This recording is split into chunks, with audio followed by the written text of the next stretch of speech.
I'm stupid. I was like, start streaming. Good plan. But then there's Don't worry, another everybody. step. We'll get to the CG stuff. It's okay. We are good to go. Okay. Yes, I just got confirmation on my phone. So first of all, I'm just going to ask you, Christopher, to do a quick intro about yourself and what you do. Yeah, you have the mic. Good. Well, my name is Christopher Fraser. It says that on the screen. I do 3D and VFX art stuff. I kind of don't know where to categorize myself exactly most of the time because I guess I'm a generalist. I guess that's what I am. But I've been doing this since I was like 12 years old because I saw my friends making a movie and I really wanted in on that action. So since then it's kind of been like an ADHD race to learn every little thing that I was interested in. So I've got time. I've served my time in After Effects and Nuke and Fusion and Blender, and I think I touched 3ds Max once so that I could export a 3ds file so that I could work with it in Blender, and that was a painful experience. But it's been a fun all over the place dealio. I got a website where I sell cool assets and YouTube channel. I don't know. I'm just very interested in making cool images and eventually making cool movies. And I'm just very passionate about every possible aspect of that I can be. I don't know if that's a good introduction or not. That is a good enough introduction for me. Fair enough. Yeah, so you mentioned you started because your friends were making some cool stuff and you just kind of wanted in, right? Mm-hmm. And you also started pretty young. So I did. How is your sort of opinions on 3D stuff have morphed and evolved over the years? Because I know, for instance, I started young too, and it's kind of interesting to look at stuff back from like a slightly more mature perspective than when you started. Mm-hmm. For sure. That's actually something I was reflecting on earlier today, which is the fact that everything is so different. Like, so when I first started using Blender, it was like this complicated puzzle of a 3D program. I started using it before we had the principle.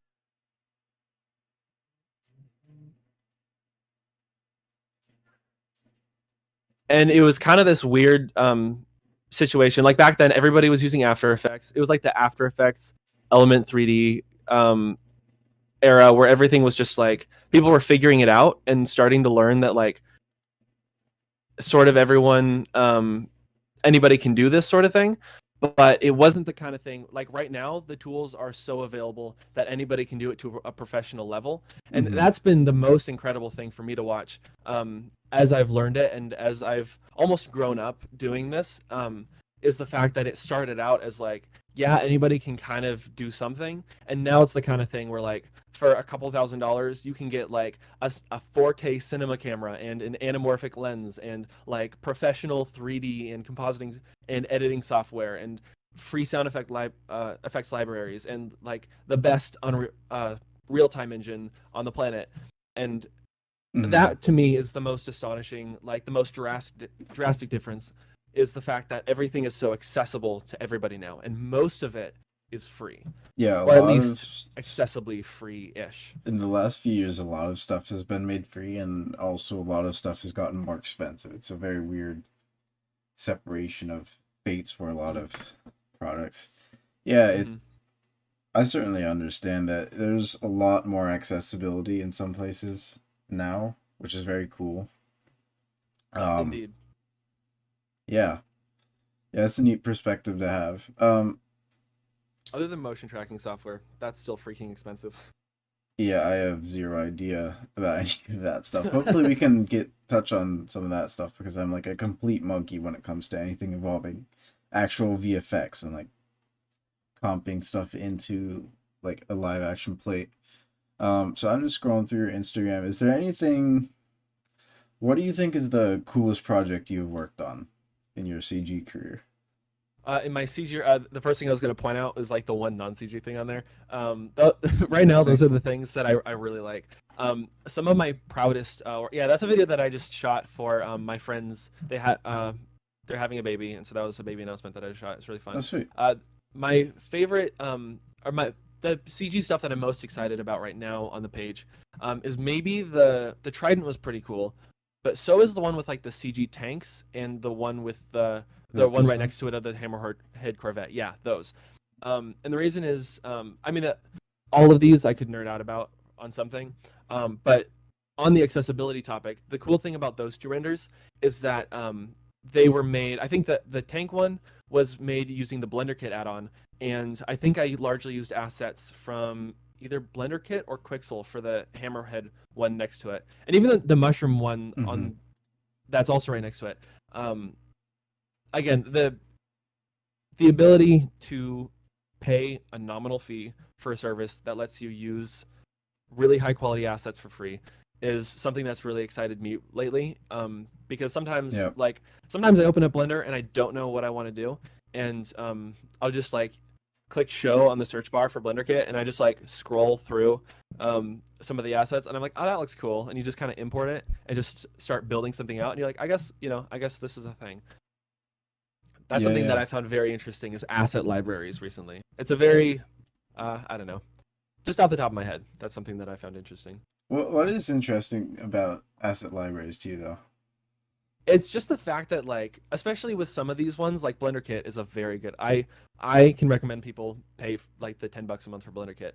Um, what's interesting to me about asset libraries is like the amount of work. Again, going back to where things were when I first started doing this stuff, the amount of work that it would take to get decent assets was actually a lot. Because like, I don't know about you, but when I first started doing renders, I got into it largely because I wanted to do Star Wars stuff, Mm-hmm. and I wanted to do this like fake trailer for like a Star Wars movie that didn't exist, but I wanted to do like my short film in the form of a trailer, Mm-hmm. and which I never ended up doing, mostly because I realized that CG was much more involved than I thought it would be. But Yep. Yep. finding like Star, I remember man, that realization. I'm That like, oh was wait, fun. texturing, everything is white. It looks like foam. What's up with this? Um, Yeah. but yeah, realizing that like assets are hard to find. Like Sci-Fi 3D is a website that I remember from early on, and it was a crazy website that just had 3D models for everything, like all sorts of these Star Wars things. But most of the models really sucked. Like the topology was really poor. They had Mm-hmm. basically zero detail, or it was like the Fractal Sponge Star Destroyer. That's like I could on the at the time on the computer that I had, I could like load that and basically nothing else. Mm-hmm. um, I feel that. I so started on a laptop and that was quite rough. it's like an office computer or a little laptop just doesn't do it. But like now, asset libraries exist as a thing where like people are making really nice models and you can access them for a subscription, and it's kind of like what I imagine working at a studio is like. It's like I have access to things that professional modelers have made and professional like look dev artists have materialed or whatever. Mm-hmm. I don't know if any of that was the right vocabulary, but it's like I have access to these great models. So if I like I want to do a cool scene and I want to have a car in it, I just type in car and I click a button, and the add-on automatically puts it into my scene with all of the materials ready and like put together for cycles, and it just works. It's like the most luxury convenient experience ever. Yeah.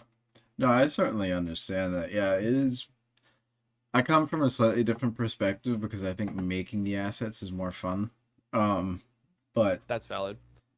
certainly having access to these sorts of things, like, this is an example of one of those sorts of things, right? Just sort of Hmm. plopping out down a really nice model of a car and then lighting it and then compositing it, Yeah, right? And that was a like, little more involved because I had to create all the materials yeah. from scratch because I was using Redshift and not Cycles. But Okay, same gotcha. thing. Yeah, I didn't have to make the car. It was sweet. Yeah, cars are tough. I don't like cars. All my homies don't like cars. Actually, all my homies like cars. Um, Speaking of, Beautiful. you posted some pretty neat stuff on your Discord server, with like a new car paint shader I thought was pretty neat. Oh yeah, that was fun. Uh, yeah, if you ever want to know what what nerds do in their free time, they sit down before bed and say, "What should I do to unwind?" I'm gonna make a physically accurate car paint shader that lets you like do all of the parameters. Um, Would you mind explaining that a little bit more? Because I know sort of what it is like, but I've never really looked into cars that much. I've never been much of a car guy. so honestly, cars, I don't know, cars are just really pretty to look at. So I just find myself every once in a while making a car render. I mean, there's a block of like 4 or 5 car renders that I just did over the span of like a week or something right next to each other.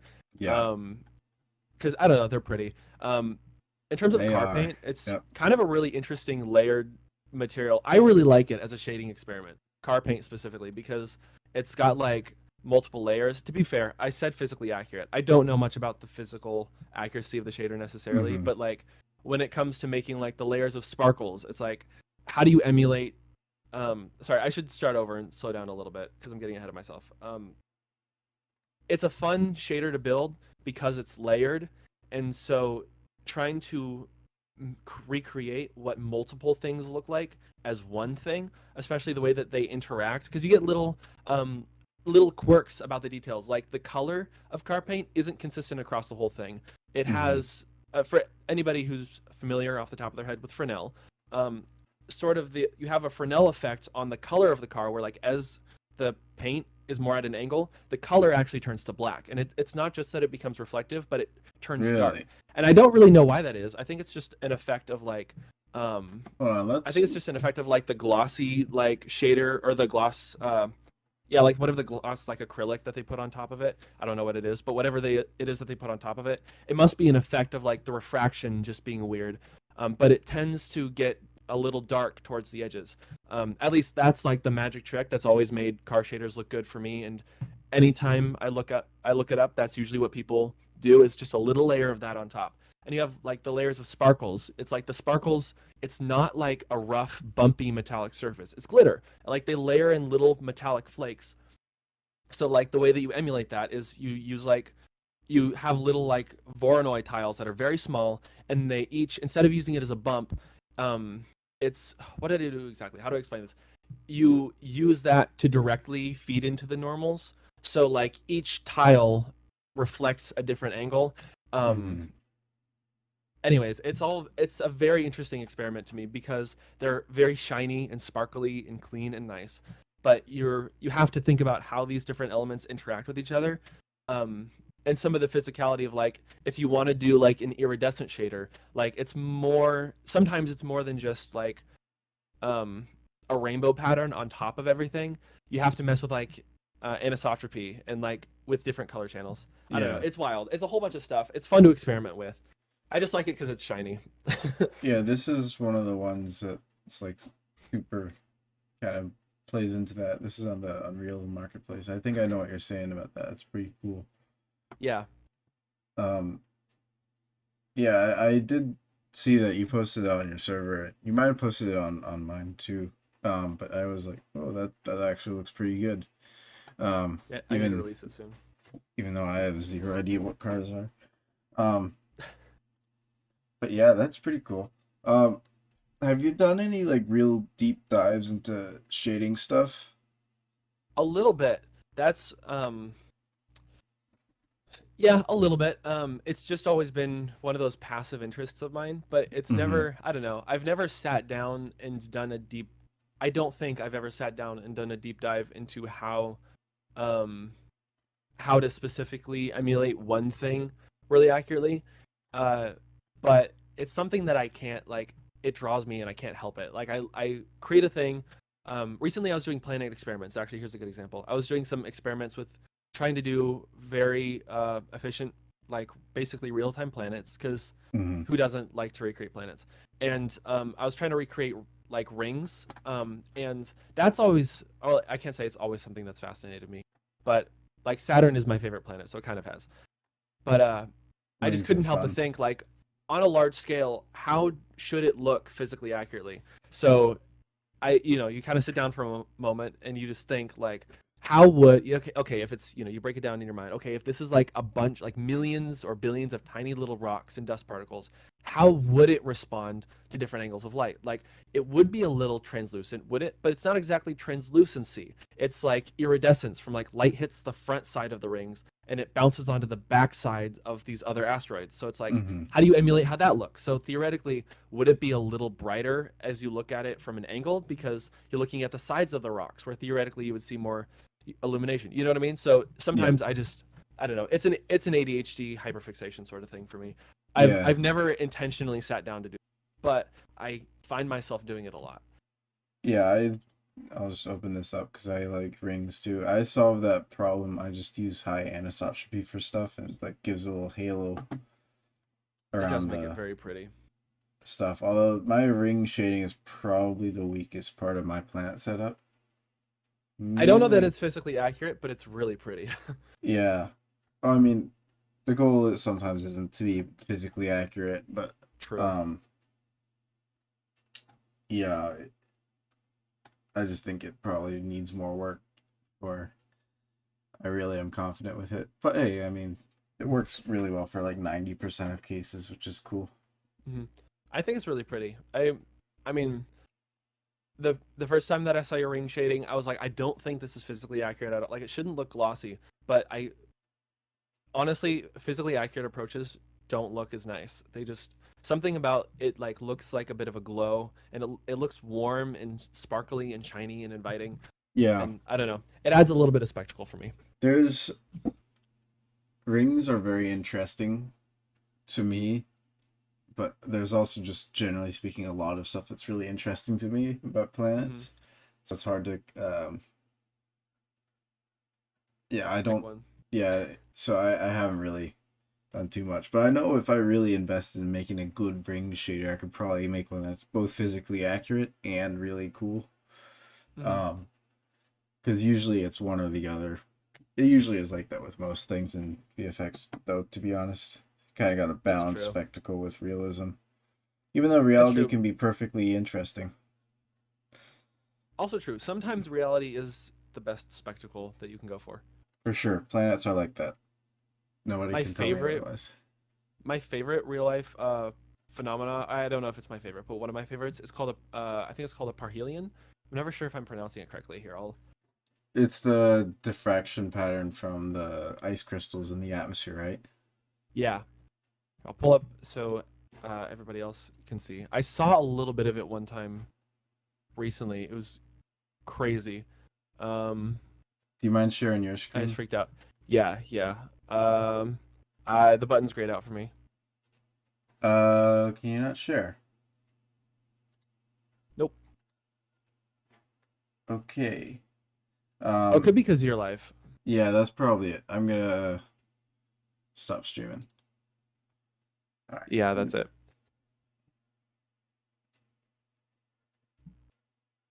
Ignore my many tabs, but it's this cool effect where like yeah, it's um like you said, it's caused by a bunch of ice crystals in the atmosphere. It's kind of like a rainbow. I mean, it basically is exactly what a rainbow is, but like, Mm-hmm. oh, this is crazy. Uh, but a little different. That was some good speaking of my part. They're really gorgeous, really beautiful. Yeah, I'm Yeah. always astonished every time I look at it. Yeah. Anyway, so this is something that I would like to recreate sometime. That's That was just a something little I side would note. like It's to very pretty. recreate too. That's pretty fun. I don't exactly know how I'd tackle it though. Me neither. It's You one of those need things that I feel like some. has to be a compositing trick. No, that's not.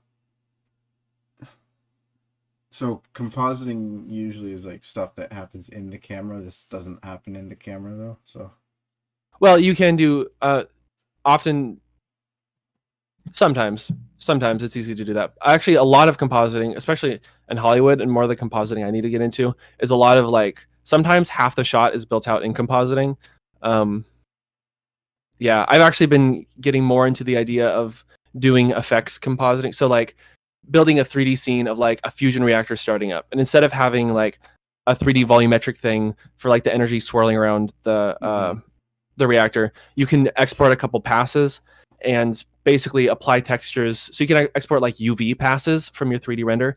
And then in compositing, you can apply textures to the UVs of your 3D render after the fact. So you can like take cool Yeah, energy yeah. stuff. And it allows you to art direct things a little bit faster because you don't have to re-render every time. Mm-hmm. So this is something that you feasibly could do in compositing, but you could also do it with enough samples and fully in a 3D scene. I Yeah, don't know, I whatever gets think you the result fastest. that's the way I'd do it. I don't think it'd be the fastest method, but it would be the most physically accurate one. I think probably the most appropriate one in For my this, I think in you're my right. eyes. Ultimately, the best solution is whatever works, and whatever works well, the fastest. So True. who knows? That's not a problem I really want to solve right now, though. It seems complex. Atmosphere Agreed. simulations, as they are currently, are already pretty Oh my crazy. gosh, it's too much. Yeah, I am a bit too well acquainted with some of the weirdness that goes on in the atmospheres, and sometimes it makes me want to commit crimes because Yeah, it's but so like complicated. it gives you an appreciation for the real world. Like when you're out and about and you look at a particular thing and you're like, "Oh, that's really cool. I know why that's happening." Like it's this weird little quirk of reality, like just the way that light interacts with the world. That's pretty cool, you know? And you look up to the sky and you're like I understand why this looks the way that it is. I don't know. It gives me a deeper appreciation sometimes whenever I'm just on a walk. So to me, it's worth banging my head against my desk constantly. Yeah, it is. One of the things that's interesting is that there are different types of photorealism, right? There's Hmm. photorealism that is people think is photoreal because it doesn't look like CG, and then people or photorealism that is photoreal because it looks like reality, Ah, right? And it's very yeah. hard to move from I guess called you'd call it type 1 to like type 2, which is like actual photorealism or what you might call hyperrealism. It's like it Mhm. holds up when you're moving into or when you hold it up against like a real image. I think my Planet Share stuff is starting to go into that realm, which is pretty fun. I think it is. Yeah, some of the images that you post, I know I've said this to you before. I look at it and I think to myself, this looks indistinguishable from reference footage, from reference photos. I might just use this as reference when I'm doing my planet stuff. It looks really good. Thank you. Yeah, that has been a ton of work. um I bet it has been. yeah. Yeah, I bet. So Hey, on that note, actually, of the Hollywood reality, I don't actually have any renders posted of this, but there's something that I started doing that do I have no, I don't have any renders posted with this technique, but there's something that I've started doing that I want to touch on. Just a fun little thing that I started realizing is when it comes to lighting. So what you talked about, to me, that registers as like the Hollywood reality dilemma is do you create when you're doing visual effects, do you create what the thing actually looks like, or do you create what people expect to see when they see special effects? Which mhm. physical props and lighting and stuff created with like miniatures and whatnot. And so one of the things that I've started to employ in my renders, like especially all my space renders, is I've stopped lighting things accurately. I've stopped using sun lamps, and I start using area lights. And the reason is because Uh, when you're lighting miniatures, you do them with little lights that you place, and so it's very subtle, but the fall off is a little different. The shadows, the softness of the shadows is a little bit different, and I don't know what it is, but to me, even the coloring is just slightly different when you use a photo of a real softbox. you're And committing that war crimes. Oh no. it's but instantly I look at it and I'm like, this actually looks like a physical thing. Like it may not be accurate, but it looks like a physical thing that I can reach in and I can touch. And that's really the goal is when you look at a shot and you're I don't is that real or is that you know what I mean? Regardless of whether or not it's like is that accurate? It's like is that a real thing? Like when I first saw the Mandalorian and I saw the Razor Crest, I was blown away because I wasn't sure if it was real or not because it moved really nicely and the lighting was clean and spiffy, but like it looked like a real thing that I could touch. And in that case it turned out to be a miniature. So whatever. Mhm. But that Yeah. to me that to me is that is the goal is when you create something and somebody looks at it and they're like, I don't actually. I mean, ideally, they actually shouldn't notice. But if somebody looks at something, if an artist looks at something and is like, I can't actually, like, is that? Did you Mhm. use a real thing or not? I don't Yeah. know. Yeah, I get that. You're committing a few war crimes here by Few more. using area lights for your sun lamp, but I'll look past it just this once. Um, yes, I am sweating in this speech. I don't know how So hard to what's the grill you old? for this. Um, Don't hate me because I'm beautiful. I can't remember what company that was an ad. that was something. I don't know. I That mean, was a long time ago. yeah, I get that. I don't want to dunk on it too hardly, but I my know. I know it's entire inaccurate. I know. I totally. I'm like, is this right? Like, it's now I have to yeah, light all of the objects separately because they're in different. But it I does give you a very cool effect though. It does look very like retro in a lot of cases, and like a miniature, right? So I mhm. got to give you credit for that. That was the intended goal. It's just sometimes like the intended aesthetic just kind of irks me a bit. I feel like I no. I feel like I have to pull up an example now because I feel like you're envisioning something. So one of somebody who I'm very glad to know, Eric Guedes, he makes, I hope I pronounced that right. He makes really good renders and he makes a lot of stuff inspired by that vintage, like Hmm. almost like VHS sort of feel.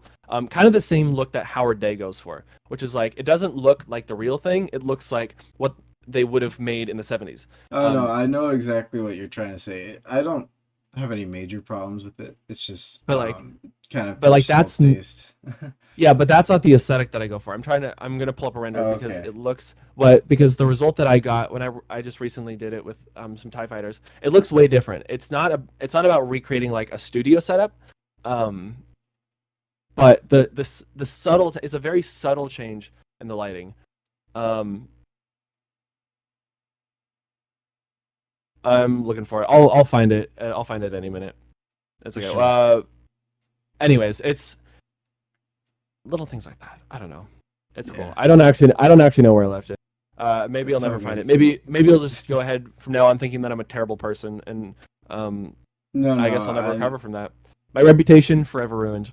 I understand if you don't want to ever, I'm be gonna friends with me ban again. you. Yeah, No, leave my server, it's all good. unsubscribe. I get into heated debates about Star Wars stuff because I'm surprisingly not into Star Wars. Oh, really? That doesn't surprise me too much.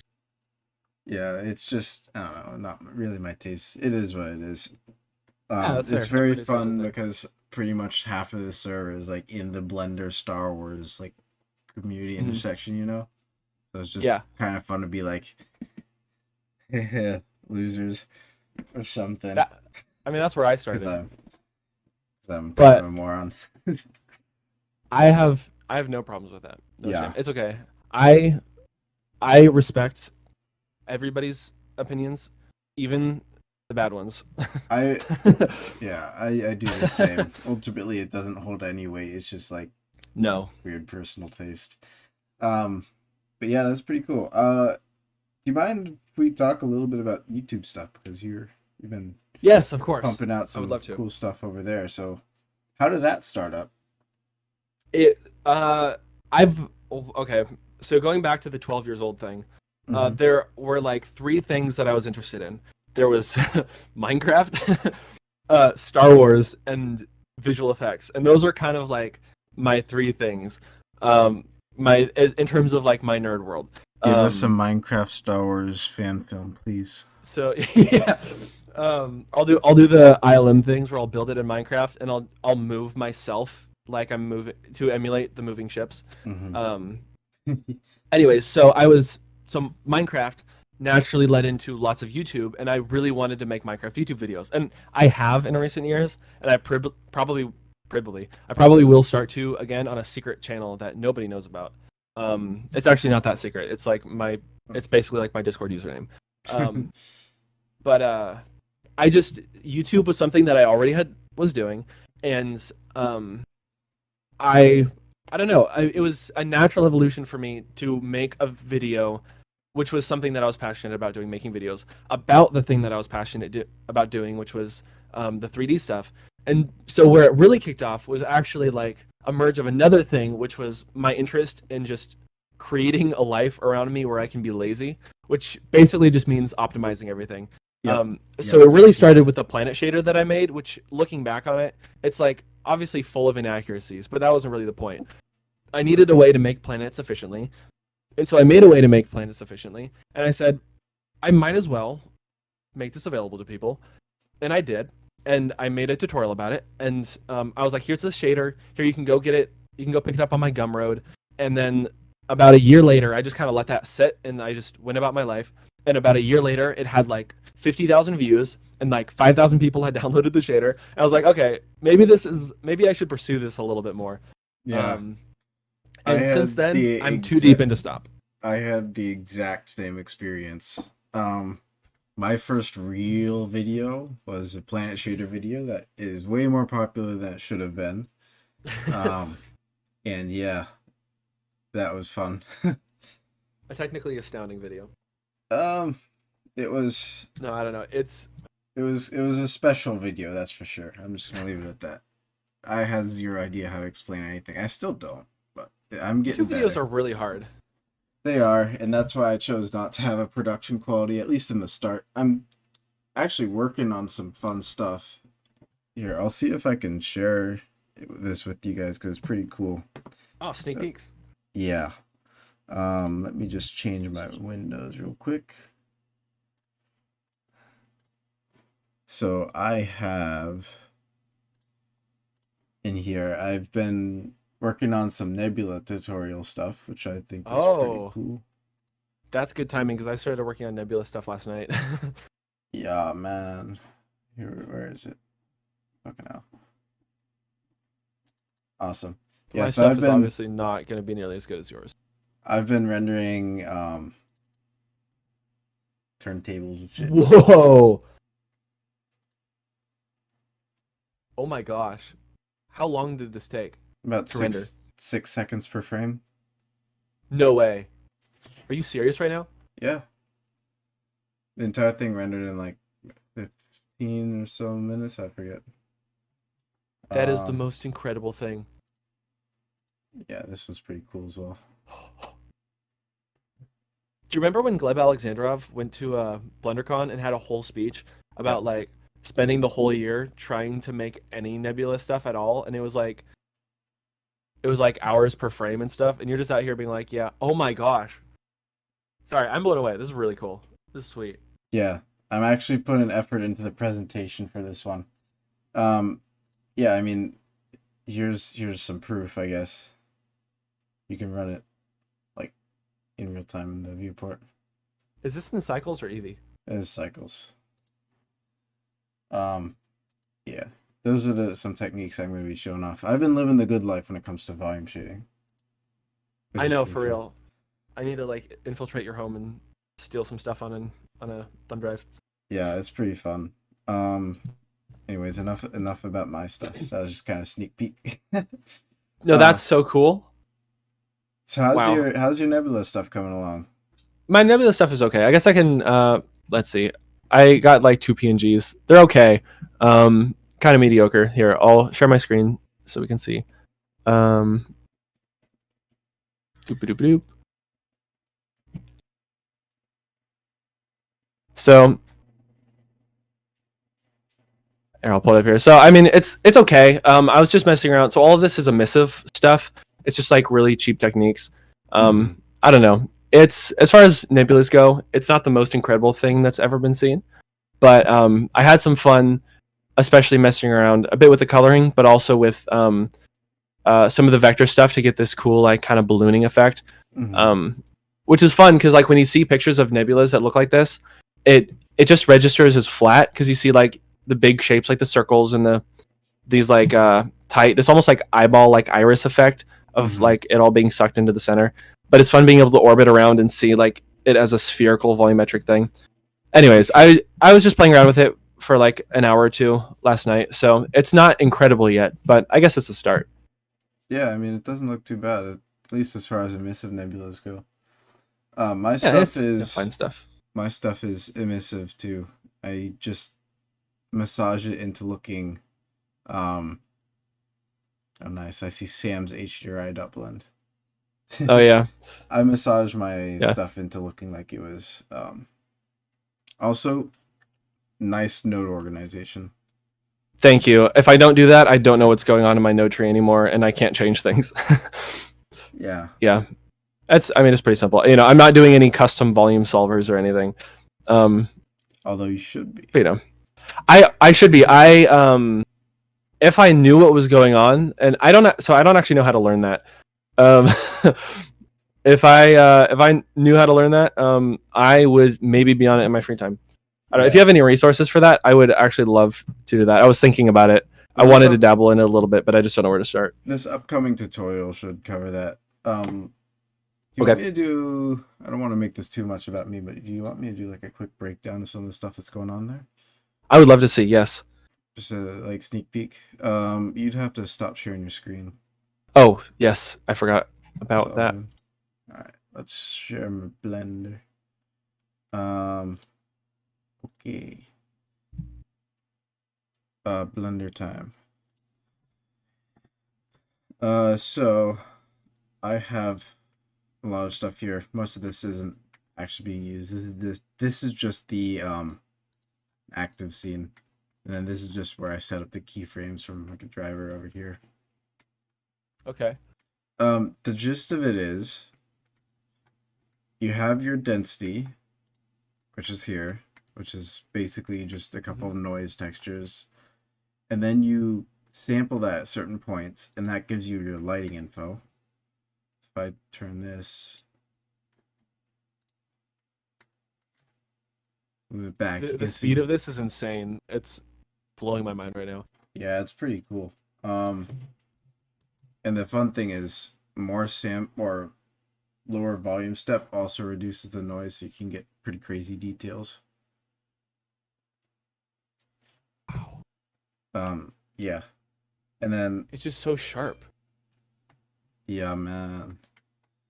Uh what was I gonna say? Oh yeah, and then this is all the stars are driven by a Voronoi, which I've essentially sense. made to cast accurate like light on its surroundings, which is pretty cool. That's something I'm gonna be covering Okay.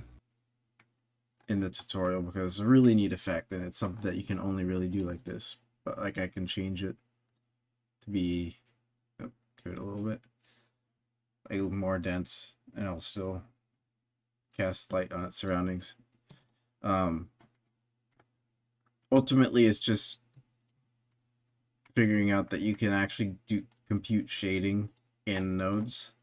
So I'm just like marching array from a position to another position, and then that's how I'm calculating all the light stuff. Just by how much volume it passes through, more or less.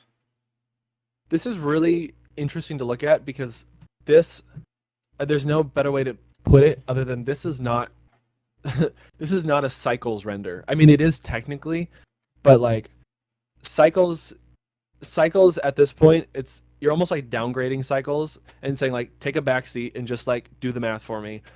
I'm kind of gonna I'm gonna make like the actual Yeah. I'm gonna make the actual rendering myself Yeah, because it'll be exactly. faster that way. It's really fascinating because this is not a cycles render. So can you plug in other? I mean, I guess you can.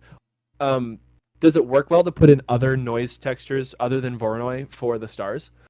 Not really, because the Voronoi gives you this position output, which is Ah, essentially fair. it's not actually this isn't actually like directly from the distance output. I'm just marching it to the position and then using the distance to the position here, which is this, and then converting that. Okay, Which is pretty cool. that's Yeah, big brain. and big brain time. And you can see like right here, like it's actually casting light on its surroundings, which is pretty cool. Yeah, I noticed there are like real shadows, Yep. which is still astonishing that that's a thing that you can calculate this way. But I mean, all rendering is math, so it makes Yeah. sense. Math is math, right? If you know how to do the maths, you can optimize your stuff for the right maths. It's true. I really shouldn't have really shouldn't have checked out um in high school when it came to math so much. Oh, high school didn't teach me shit about it. High school won't Oh, teach you stuff about math. You just kind of gotta do your own research, so you should be good to go. that makes me feel better. I'll ask ChatGPT, ChatGPT 4. I'll ask it to teach me math. I don't know why must you mention that. Actually, I don't really have any opinions either way. But yeah, that's some nebula stuff. Enough about my projects though. This is an interview after Very all. cool. Well, this is now affecting my stuff because I'm actually gonna I'm gonna put some of my Nebula stuff on pause and wait to see how that turns out, and I'll probably just I'll do a little I was gonna say a little intellectual property theft, but that's not exactly what's going on. Yeah, I mean, my stuff is open source pretty much, so I don't have any problems with people adapting techniques. I will take inspiration. I mean, you really, I don't know, you can't not adapt techniques a lot. If you said I can't, I wouldn't, you know. But anyways, You certainly uh, can. Um, I just want to be the thank you. first one to do it. You know, I understand. I will give you that. Now that I've pressured you to give consent on stream in front of everybody. Yeah, man. I'm usually very open about the techniques I use because I know that most people don't have the energy to copy them. So, and the people that That do are going to figure them out regardless. that's a good point. And also, I don't know. I don't know. It's for me. I share a lot. I mean, there's some things that I don't share for a time because, like you said, I want to get to it first. I don't want to be able to get out the thing and be like, look what I did. But then Yeah. after that, it's like I want to be able. For me, I really like, and this actually goes back to the YouTube thing. I really like to see other people's cool stuff, and I like to see when somebody is like, I just learned how to do this cool thing. Here's a cool project that I did with it. Like so I often ask people when I do a tutorial on a thing or when I post like a product or whatever, I'm like, um, even in like the README files for everything that you buy from the site, Mm-hmm. I say, hey, tag when you make something, tag me in it, and that's not for marketing purposes, so I can reshare and say, hey, look at what these people made. I mean, it's partially for marketing purposes, It um, helps. Yeah. but it's largely because I like when like I get to scroll through Instagram and see like, oh, that person, like this is a cool render that this person made with the planet shader. You know what I mean? Like it's Yep. like it looks pretty, and here's a cool like food for my eyeballs, little Exactly. eyeball Right. candy. Yeah. I love it. I was like that with the black holes. Usually, I didn't have to have people tag me in them because for a while I was the only like resource to make those. So it was like pretty easy to see where they came from. So they all ended up looking like sort of similar. Now though, there's Hmm. Alaskan Effects tutorial, which is very good. So now I'm a little bit less sure. Look, that's the nature of competition, but I don't think anybody's gonna top your Yeah. I in general. I think you seem to always one up yourself in ways that blow me away to the point where I think like it seems like people are gonna see the opportunity and be like, okay, that's cool, I'm gonna improve on that a little bit. yeah. Here's my tutorial, but meanwhile you're tinkering away and you're gonna come out and be like that, so I've now made it way better. Here's my thing that blew my previous thing way out of the water, and all of your improvements on the previous technique are kind of irrelevant now. Yeah, Because here's a brand new way. it's the sort of thing like I made those tutorials like 2 years ago, right?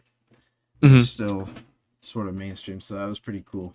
Um, yeah. By the way, for those listening that are wondering if I don't like Alaskan Effects tutorials, no, or tutorial on black holes, that wasn't what I was trying to say. I actually really think it's a great adaptation. It's very streamlined and nice. I was just saying it's really cool now that there's two places that people can come from, Hmm. which is fun. Um, Alaskan Effects W. Yeah, he's on the server. He's done some really fun stuff. Oh really? I saw. His gas giant shader is on here somewhere. It was very cool. I think. Oh, that's him. Yeah. Yeah, that gas giant shader is pretty crazy. Yeah, it blows me away. Yeah, he does great work. I need to shout him out more. I'd like to Yeah. talk to him on one of these sessions too because he's, like as you know, he's kind of in my same depth or on my same frequency when it comes to nodes. It sure seems that way.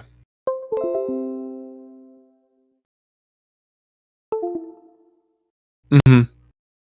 But just okay, we're good. I think I might Yeah, have just disconnected my mic for a second there. you were a little robotic for a second, but we're fine. All right. Yeah, there. I was just saying there aren't many people that really are super interested in nodes and stuff, which is always cool to Mhm. see when there's more people taking more advanced approaches to techniques in the Blender community, because that's something we need a Mhm. lot more. Um, there are so many beginner tutorials, but there are very Yep. few. Like they thin out a lot. That's why most of the Blender community is stuck kind of in this purgatory of not being able to do anything they Yes. really want. Um, So that, yeah, yeah. that's something that I wanted to talk a bit about. Talk a bit about here too, because that's something that I've noticed, and that's also a big inspiration for my YouTube channel too. And it clearly is for yours as well. Mm-hmm. Is this like the culture surrounding Blender is great because it's a place where anybody can come and anybody can start out and anybody can start making pretty cool stuff. But I've also noticed like a lot of I mean, obviously there's a lot of I guess you could use the word stigma when it comes to the professional space about Blender, because there are a lot of people who just don't take it very seriously. And I've started to recognize why, and it's because it's kind of gotten stuck. And no offense to anybody who uses After Effects, but in a similar place to kind of where After Effects lies, which is where like, and to be fair, After Effects does have some underlying problems with the program, but like it exists in this space where it's where people go to watch these easy step-by-step tutorials to make easy step-by-step effects, which is fine, but when it comes to like real technical depth, there aren't a lot of people who have that. Versus if you look up Nuke tutorials, obviously Nuke has some very crazy advanced features as well, and it's used by all of the professionals, so of course there are more resources for that. But like the people, when you look up Nuke tutorials, you can get tutorials that go like incredibly in depth into like really crazy like advanced multi-layer techniques, into taking a comp that, or into taking like a render that's already a good render clearly made by somebody who really knows what they're doing, and they elevate it from like a 10 to an 11 Mm-hmm. by throwing in some really crazy techniques, Yeah. using like again like UV projection of crazy energy effects that they've simulated in Houdini. You know what I mean? Like there's just an amount of technical depth that sometimes is missing from Blender. You know, even down to things like the idea at this point of exporting an MP4 out of any program makes me cry on the inside a little bit because you know what I mean? Because there's so much like, and it's such a small thing, or actually it's such a big thing, exporting but like EXR sequences and stuff instead of yes, because it's, which is something that I never like, nobody ever told me to do that when I started out. Nobody ever mentioned that when you start working in After Effects, you know what I mean? Because like the culture surrounding it isn't like, the culture about it is like, here's like a cool thing that you can do, which is a fine culture. But when, and this actually goes to a philosophy that Andrew Price, good old Blender guru, shared a while ago, and this is one of the things that stuck with me a lot, which is start by learning how to do the thing accurately and realistically, and then learn to do the fun stylistic effects. And what I've noticed in my own work is after doing that, doing the fun stylistic effects becomes like, I can be way more artistic about it, and it looks way better, because instead of starting from like just a perspective of what looks cool, if I start by knowing how to make, if I start with the fundamentals of like how to do color management properly, how do you properly handle colors, like why is a 32-bit EXR better than a PNG? Mm-hmm. What kind of data, like what's the difference between the data, like why is ACEs so important, why is an ACEs workflow, why does that improve your work so much? And when you start from that perspective and then you get into, you know, you just start to make cool things from that baseline, the stuff that you make is almost way cooler because of it. Mm-hmm. Because you're starting from a place where you can kind of do anything, and then you pick a couple of things. And I know you can't see the gestures that I'm doing with my hands, but I'm like, you can just kind of like reach in and grab a thing that you want to be a little more stylistic, and you can pull it in a way that you couldn't pull it before, because you understand what you're doing to a deeper degree. And like with all of your space stuff, I see a huge amount of that. Like with the HDRIs you were just rendering of that city planet is really crazy. And there is certainly an amount of stylism to that, but it starts like, the reason why it looks so good and so stylistic is because you first were able to do really good, like completely accurate planets, and then you say, okay, I want to emulate this kind of tone mapping a little bit, and then I'm going to do like a little bit of pulling here and there of like, you know, making the rings a little bit more stylistic. Yeah. If you take out the rings and the city lights, it looks like a picture of Earth. Yeah, but then you throw those things in there, and it looks like this. It looks it looks like this crazy other world. It's just like a little bit of stylization on top of a very realistic foundation. It looks incredible. Thank you. Yeah, I was quite happy with that. You should yeah, be. it's something that feels like it could be plausible, even though it probably isn't. That's sort of the stuff I've tried to go for. Because like there are elements of that are like perfectly realistic that you've seen before, right? Like for instance, the Yes. stuff diffracting, the city lights diffracting through the clouds, and like Wonderful getting touch. blurred, right? Like that's what sells a lot of it. But then there's Yeah. the whole premise of these things are like crazy bright. They shouldn't be visible in daytime, um, but they are, and they're also like crazy big and shit. And like it's just that sort of blend of realism and non-realism, that really makes it. Like that's the type of photorealism in and of itself. Like that is a quote unquote photorealistic render because it could feel integrated into a like photo like live action scene, right? But Yes. it's type 1 photorealism, which is not hyperrealism, which is the stuff that is photoreal because it looks like it might, or it looks like it could be plausible. Versus type 2, which is it would hold up against a real image. Which honestly, I've started to dive more and more into that type 1 to like some Same. things, you know, like Marvel Nebula in like space. Marvel space looks nothing like real space, not even a little bit. Like the nebula that they do where it's just like these big particle simulations and they go and it looks nothing like actual nebulas, but they look really really cool. Like you watch that in the theaters and you're just like it feels like, I don't know, it's this amazing bit of spectacle where everything is shiny and glossy and it's a cool, I don't know, it's beautiful. It's the kind of thing where you look at it and you're like, I want to, like, I feel like I could see that in real life. Like I know that it doesn't look like the real thing, but Yep. You know what I'm saying. I'm just throwing out words. This is a lot of word vomit. I'm just trying to describe an emotion. I feel that. Spectacle. Spectacle is the emotion. Yeah. So I'm going to mute for a second. I got a allergy season is upon us. It's all good. Yeah, Marvel stuff, some Marvel CGI just feels too colorful for me. That's just my perspective on it. Thinking about it, was there any movie we could see anything close to realistic Nebula? Nope.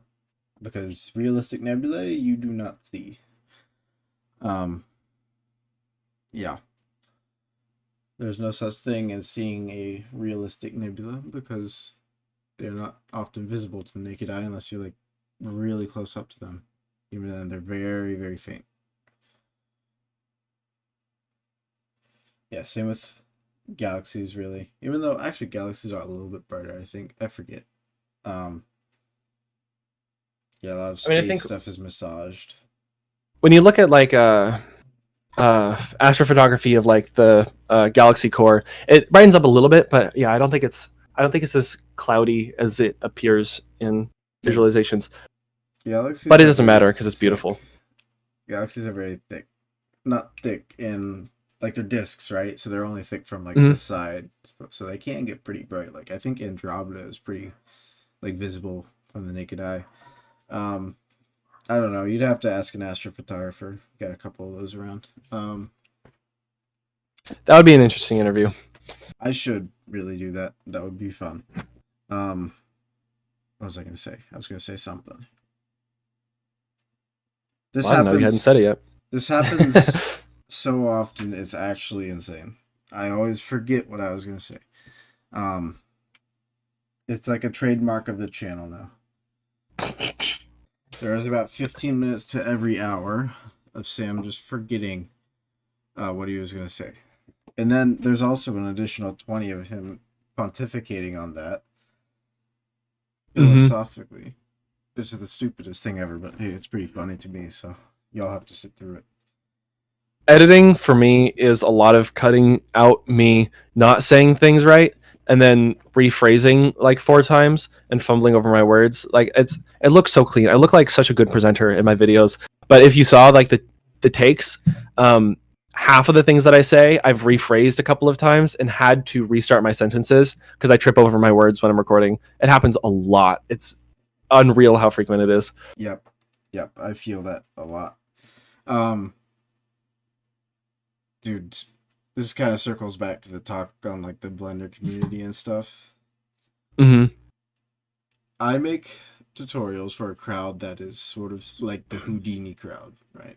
Like the sort of more technically minded, more advanced Blender users. So I try to filter out some of the weirdos that lurk in the YouTube comment sections, but I can't get all of them, right? No.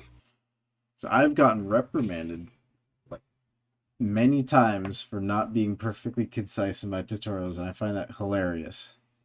I mean, whatever. Yeah, Come on, guys. It is what it is, but it's like not making the greatest case for the Blender community, you know. No, but I think your work speaks for it. I think when it comes to this kind of stuff, the results that you get are really all that matters. Yeah. And again, your results are really good. I'd like to think some of my results are okay. I've seen some people do some really incredible stuff with Blender. I think it's just a matter of like more of those people just need to adopt it and start working with it. And I think Blender has massive potential, and right now it is used it's used to some extent. Some people use it for modeling. I think it has massive potential. I think personally, more Blender users should try out other softwares. I think that's a more important thing, because there is no one software that can do everything as much as we like to believe. And like, you aren't going to get, even if Blender in 5-10 years is like the industry standard program, it's not going to cover all the bases. You're still going to need to learn other stuff. So yeah, that is something that's actually transformed a lot of the way that I work in general, is the realization that I don't have to work in just one program. And it really started when I started with Blender, because I used to just use After Effects, and I was like, okay, so when I do spaceships, like I import my 3D model into Element 3D, and I place my light, and then I hit the render button, and it's great, but it just never quite worked. But then you unlock a whole new world when you get into real 3D programs, and then you're working with all of your texturing and stuff, and you're trying to do all your procedural textures, and then you unlock like a free trial of Substance Painter, and then you're like, oh my gosh, like I get it. I get why the professionals use this instead of like noise textures inside it, just like mixing noise textures inside the program, because it's like suddenly this whole new aspect is like way easier than it was before. It's not that you can't do it in Blender, but it's that when you do these things in another program, you hop over to Substance Painter to texture your models, and then you do your simulations in like Houdini or even like Embergen. Is really good if you just want to bang out a quick like fire sim. And if you don't have the money or time for Houdini, like me, and then you export your renders as an EXR nuke, and you do your comp in nuke, and you're like, it just like, for me, it's been a really crazy, really crazy ride where I'm like, this is kind of like, this is what it's like. Like, this is what it's supposed to feel like, is you open up a software and you're like, I get what it's like to use a dedicated program for this function, and it feels really, really nice. It really is like luxury CG. Mm-hmm. Yeah, I learned that I switched to plasticity for some modeling stuff. Plasticity is like a artistic CAD program. I've heard good things about it. Yeah, it's very nice. It's very nice. Obviously, I still bring stuff into Blender and then do a lot of stuff there for modeling, but like doing that CAD stuff is so much better than like box modeling and shit with Blender and Sub-D. At least for does it have good topology? Nope, it is a CAD. Okay, it sucks. Fair. Ass, but I can retopo all day. I just need to be able to get good base shapes, and then I can detail around for hours, and I'm good. So that's just sort of an example, like working in the pipeline. And by the way, the program you use to model stuff or to texture stuff or whatever leaves an imprint on how your models and textures look. It's true. There's no way to make a Blender model look like one that came out of plasticity or Moy and then was retopoed in Blender. Like there's just simply no way to do that. Some Yeah, it's people can just get like really sorry, I keep cutting you off, but like some no, people that's can make really cool models in Blender. I think I'm one of those people. I'm not like a crazy modeler, but I'm pretty good. Um, yeah, your spaceship is sweet. thank I'm you. following that. It's really impressive. But like there's just some stuff that is just kind of stupid to use Blender for. I mean, honestly, when you have the choice, so like hard surface modeling Mhm. in real life, like real hard surfaces are made with CAD software. So like if you're gonna try to make that for computer graphics, why not use an actual CAD software? You know what I mean? Like Yes, exactly. little steps like that, and then you end up, you have access to the same tools, and suddenly things that you look at, you're like, this is everywhere in hard surface modeling. Why in like real hard surface objects? Why can't I do it in Blender? But then you pop up in a CAD program, and you're like, oh, because it's like a couple buttons in this other program, but it's like Yeah, a whole complicated like hour-long puzzle to figure out the topology for that in Blender. I don't well, know. I don't know it's much about very modeling, so I'm throwing so out it's words. very But interesting because um if you like you're doing sub D in Blender, right, which is my preferred yeah, of workflow, and you want to make like a course. rounded corner, let me actually pull this up because it's actually very fascinating. I'm Let really me interested in share my this. Rounding screen. corners, rounded corners kind of suck in Blender, They suck or in in Blender. not in Blender, but when you're doing sub D modeling traditionally. Yeah.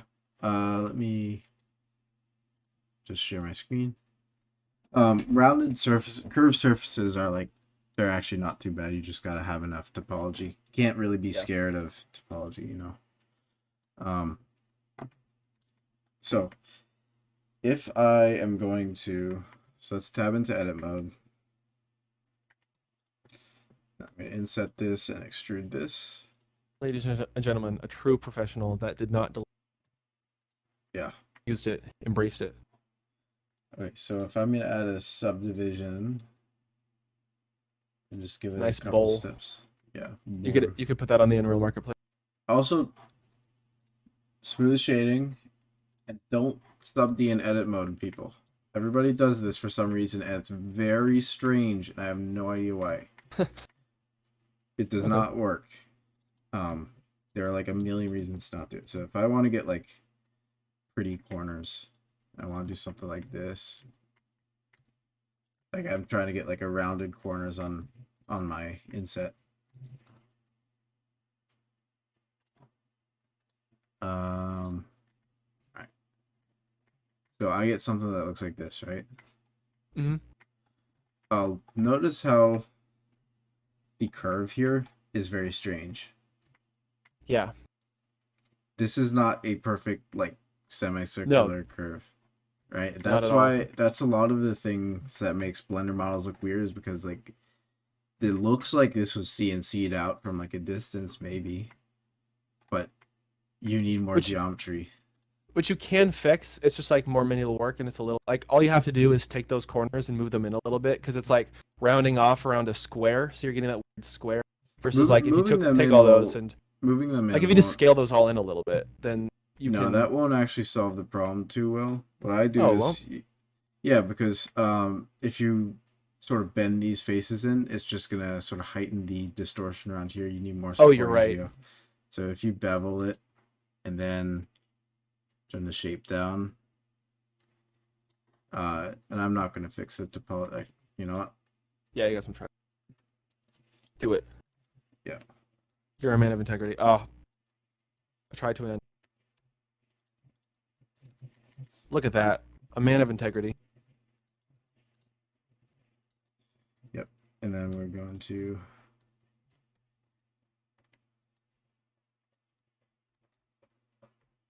delete these. We gotta do it, you know. We just gotta.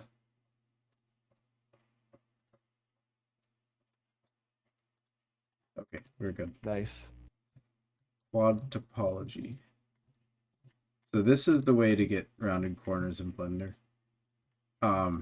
It takes more geometry and it's a little bit more finicky, but This is a lot of work you just went through. yeah, but I mean, ultimately it's not all that much. Look at how much nicer that is, though. That is wait. Why not? But to get like a rounded corner looks good. Yeah, and it holds Just like up this whole better without process. sub D. It I does. mean, that wasn't too bad. That was like some stuff. Anyways, that's the sort of thing like you're gonna catch that when you're remeshing something from CAD, but you won't catch that likely in there's probably an on somewhere. I don't care. Um, I do care, but I don't have the time to care. We on a schedule.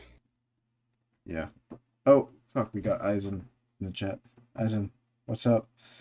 Um, he is Eisen is what like the best modeler I know. I do need more support edges. That was a very quick demonstration. What was I gonna say? Yeah, I mean that's just something that I mean certainly some people have gotten good enough to work in like exclusively sub D and make stuff look good. I'm just not that skilled. I mean, again, it's that matter of like you can become an expert in anything Mm-hmm. if you just spend enough time using like you can take like okay you can create theoretically a really high quality model by typing numbers in a spreadsheet. And there was a point in time in which the only way to model was to do that, was to type in numbers as points in a spreadsheet. And that was how modeling worked because that's all that existed. But then somebody comes out with a tool that lets you do it with a nice interface, and you have some easy buttons that let you just connect the things, and you're just looking at what you're creating as you're creating it, and that's all you have to do. And it speeds up your workflow, and it makes it a little bit, it allows you to go farther. And that's something that, again, this all kind of circles around that whole Blender community topic, which it's a great community. It's a lot of very talented and a lot of very talented people and people who love what they're doing.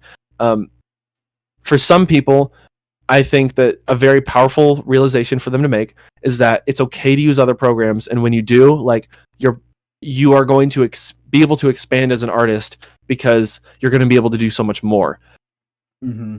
It's like the people that spend like years of their life building computers in Minecraft, Hey, don't you do that. Don't you? It's very Those are fun. I'm just kidding. No. Okay, it is very cool. It is very fun, but it is not practical at all. Not even in the slightest. We can agree on there. I can agree. I don't know if they make Blender run on a Minecraft computer. I will make a render in it. Minecraft is Turing complete, so you can do that.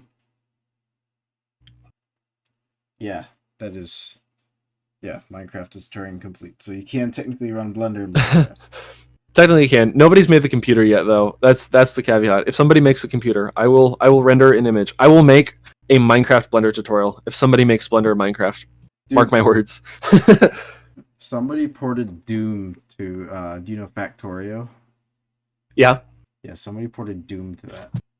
And it like runs in Factorio. How do you port Doom to Factorio? I have no clue. That is so funny.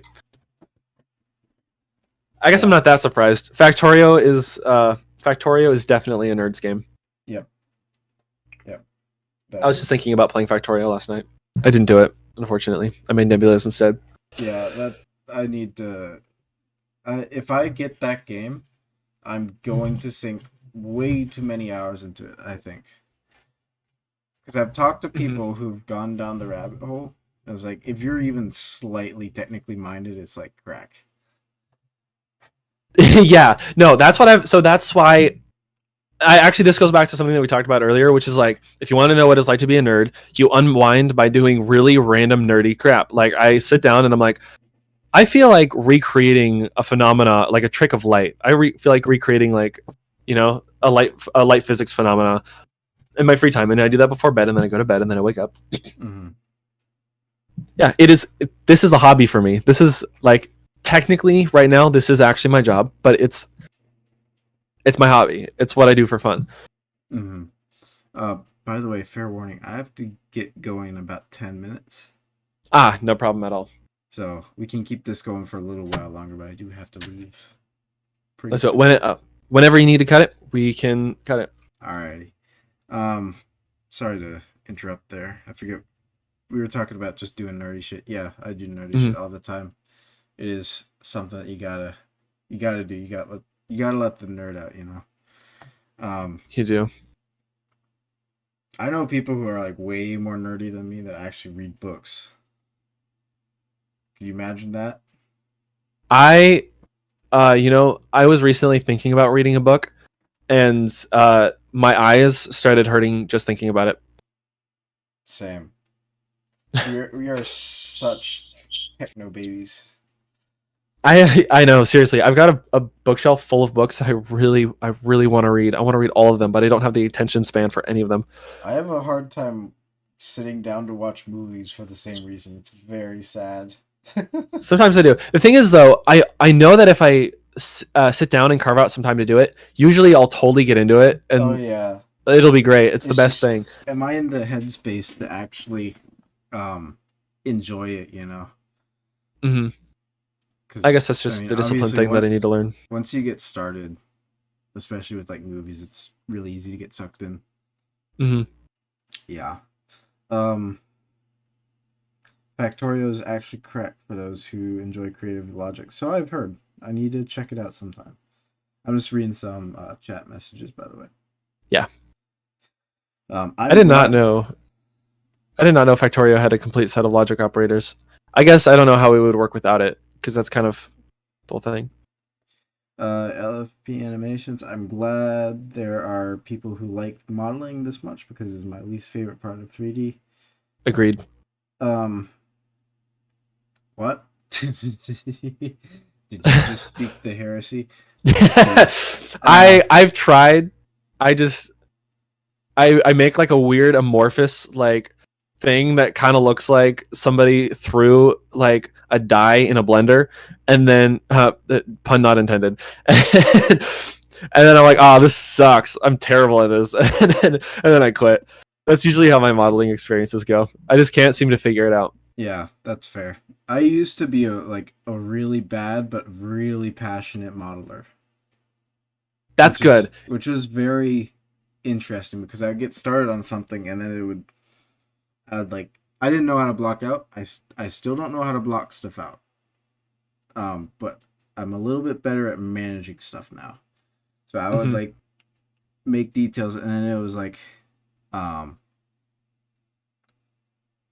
it would not all fit together at all. There was no structure. Dennis, you aren't a bad modeler. You're a pretty good modeler. You just have some topology ideology that I don't really care for. Quads, quads, quads, quads, quads. You should have so I many don't, I don't quads understand your what you're legs should feel sore. talking If you push enough polygons, your brain will become one. So The goal is for you to be able to look at any real thing and break down what you think the topology should look like. yeah. Wait, what did you say? I was yawning. The goal is you should be able to look at any real life object and start like your brain should start breaking down the topology in your mind, what the Oh, topology yeah. should look like. You should see everything in wireframes. Edge flow. That's the weirdest part about being that has been the weirdest part about being a 3D artist, is looking at a thing and being like, so how would I recreate that? I see I could probably break that down into Voronoi, distort that a little bit this way, add a little bit, this amount of gloss, a little thin film shader here. Mm-hmm. It's fun. I love what I do. Dennis, I do not care for CNC paths if they involve n-gons. He shall retopologize like a proper civilized man. I shall be cutting squares into metal sheets while you are cutting your crazy shit. I just wish somebody would already make a good retopo, like an AI retopo program. That would be awesome. That is where AI should be. What? If you retopple your fucking car, I'm going to catch your ass. Of course. This is a very civilized conversation here. No, there's no need for such language. There is always a need. What was I gonna say? Yeah. I don't know. I hadn't said it yet. Minecraft and Factorio computers, very slow. From one program based around squares to another program that should be based around squares. If you know how to do your topology right, I'm just kidding. Although I do have a little bit of PTSD from some really poor topology on some things. You know, you download a model and you're like, this doesn't look anything like the picture because it's all like these huge tries and all the faces are poked really weirdly. Anyway, Yeah. Yeah, I mean models are just silly. They're goofy. they are goofy. Very much goofy. Yeah, there needs to be hard surface retopology is like kind of bad. Like for Yeah. organics, like Z remesher and shit, like that works. But hmm it seems hard surface kind of got the short end of the stick, which is kind of understandable because the edge flow needs to be like very well defined. Yeah. But that's like you'd think since it's such like a it's almost such like a mathematical thing by nature, you'd think it would be easy to build a program that can quickly retopologize something like that. Yeah, you'd think you'd just be able to like make like I don't know, like a cage of like edges that are like you can Yeah, follow, but I don't think it's that easy. Especially for the more I like guess not. crazy ones, like CAD models. I don't think anything's ever going to be able to retopple them. Yeah. I know people have been playing around with that stuff, and I'm not very knowledgeable on what is actually available in terms of automatic topology. I just prefer to do it manually because it's nicer. Um, Yeah. Maybe there's some good stuff that's in the works, but I honestly don't know. Someday it will be the most used plugin. Yeah, I am going to I have to go do something. So I'm Okay. gonna No end problem. this here. It was a pleasure talking to you. I hope you guys in the audience enjoyed. It was a pleasure to be here. Thank you so much for having me. This has been a blast. Yeah, man, for sure. That was very fun. Um, yeah. Thank you guys for tuning in. I hope you guys enjoyed. And I'm going to cut the stream and make sure I actually cut the stream because I caught myself or somebody caught me streaming when I wasn't intended to, which is fun. Oops. Luckily, I was like eating dinner or something, so I wasn't actually doing anything. But it's like, what the hell? All right. I'm gonna sign off. I will see you guys later. Thank you all for tuning in. Ta ta.